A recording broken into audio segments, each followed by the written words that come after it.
Yes, again, alright mga minamahal, Alicia ninyo, nagbabalik muli para sa ating panibagong video. So, mukhang nadulas. Ito nga pong lawyers ni Vice President Sara Duterte kung saan nanggagaling ang pinambabayad ni Sara Duterte sa kanila. Oo. Kasi grabe din kung sumagot. Grabe din kung magtanong punto por punto, mga minamahal, itong broadcaster na si Ted Filon at muntika na nga, kamuntik-muntik ng madulas. Itong abogado ni Sara Duterte, oo. Biruin nyo ba naman, hindi tumutugma ang kwento sa kwenta. Alam niyo yan, sasabihin nila 88 million lang ang kanilang dineclared na SALN.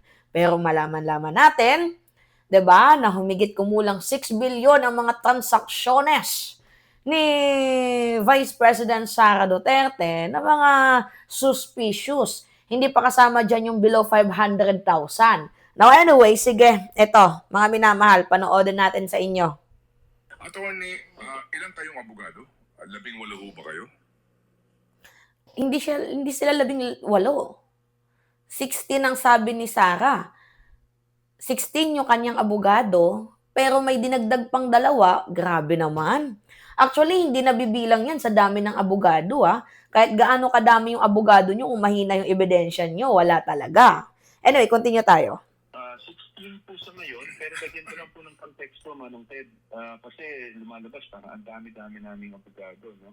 Kaya po umabot ng 16 yan kasi we're working with law firms, no? Kumbaga, for example, ako may sarili akong law firm ko, and then yung Fortuna Arbasa, which is really the lead law firm, here, we engaged them. We are collaborating with them, kaya kami naging 16. So, ibig sabihin, mga associates po kasi yung iba dyan, ng mga law firm, and then we're working as a team. But it doesn't mean na meron tayong 16 na individually na na-engage na lawyers. Doon mismo, Yung nga po, para mas klaro. Pero attorney, ito po, no? Kasi alam niyo ho, ang klasifikasyon nga, di ba, sa mga abogado, merong abogado de Campanilla, may abogado di Patingao, no? As in, yung pong Narvasa Law Office na yan, hindi ho naman maitatanggi din. Isa yan sa mga kinikilala. And ang impresyon kaagad, mamahaling abogado yan. So, dito po sa isyong ito, sa problemang ito, sa kasong ito, mawalang galang lang, sino nagbabayad sa inyo? Ito ho Yan. pwedeng gastusan? Official ho kaya ito na pwedeng sabihin na ang pondo ng OVP ay pinapayagan ng batas na gastahin para sa kasong ito to pay all her lawyers kasi ito naman ay official function, kumbaga. Ay, hindi po, Manong Ted.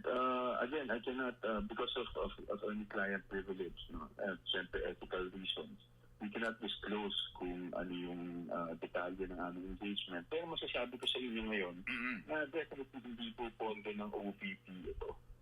Dahil ang kaso, kahit na in relation per office, is personal to the Vice President. No? Narinig ninyo? Hindi niya daw pwedeng i-disclose. Too much personal daw. Oo. So ngayon, sinasabi ba ng abogado ni Sara Duterte na nanggaling nga ito sa mga drug lords? Oy, nagtatanong lang tayo, Nagtatanong lang tayo, mga minamahal. Officer.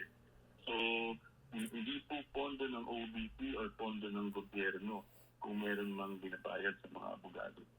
Opo. So, Pinaglinaw, hindi daw pondo ng gobyerno kung meron mang pinagbabayad. Saan galing? Magkano lang naman yung sweldo ng Vice President? Salary grade 34, nasa 300,000. 'Di ba? Saan nanggagaling yon? Sa Kurakot? Tanong lang. Hindi pera ng bayan ang ipambabayad kung may bayad man dito sa mga abogado na siya magtatanggol sa Vice Presidente. Tama po kayo doon.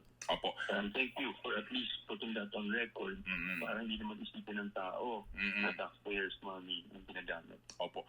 Paano po ngayon, attorney, yung naunawaan namin yung confidentiality na yan between your client and itong mga abogado niya, na naman itong mga pwede magpakalat na naman na mga kalaban ng bisa na baka naman si Michael Yang ang nagpopondo dyan. Baka na naman yung Sammy Uy na yan. Baka na naman mga ano ang nagpopondo dyan. Paano ho kaya natin po sasagutin yon?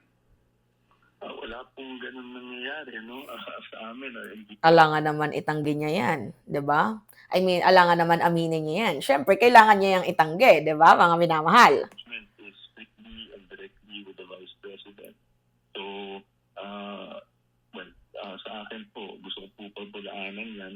Siyempre, hindi natin maiwasan na maraming bandits, maraming magkakalat ng mga chismis. Pero sa amin, I deny any payment or whatsoever kung meron man Oh. being received from any third party. Really the Vice President in their own personal capacity.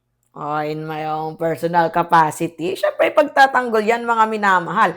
Alangan naman magsabi ng totoo yan. Di ba? Nalaglag itong si Sara Duterte. Saan pa ba galing yung mga pinambabayad ni Sara? Sige nga, saan pa ba galing yung mga pinambabayad ni Sara? Unang-una, hindi nagtutugma yung kwento sa kwenta. Pangalawa, makikita nyo naman yung lifestyle nila. Sobrang angas, sobrang taas. Diba? Nakakapunta ng dahig na Netherlands. Si Baste gusto pang mag-travel sa iba't ibang bansa. Ganon din si Pulong, diba? Nung January. So, iisipin ng mamamayang Pilipino na talagang, mukhang galing sa masama or may nagpa-fans dito sa kanila, whether China or not. Pero yung punto kasi dito, the way na ayaw i-open, 'di ba? Ayaw nga nilang kasuhan itong si Trillanes eh. Gets ninyo? Ayaw nilang kasuhan si Trillanes. Bakit?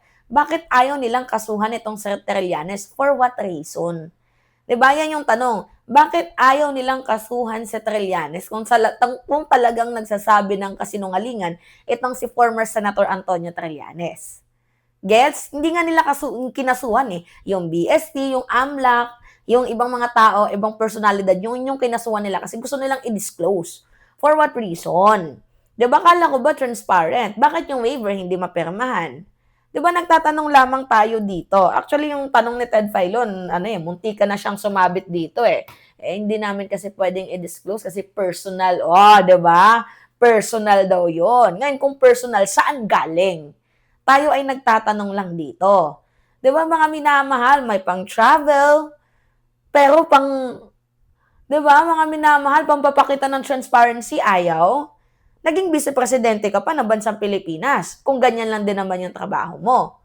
Gets, mga minamahal, hindi ka naman ata inelect para mambuli. Hindi ka naman ata inelect for what some reason. Inelect ka para magtrabaho. Gets, mga minamahal? Diyos mio, Santa Barabara Bendita. Anyway, it's me again, Alicia Ninyo. Nagbabalik muli para sa ating panibagong video. Maraming salamat at ingat, mga kababayan.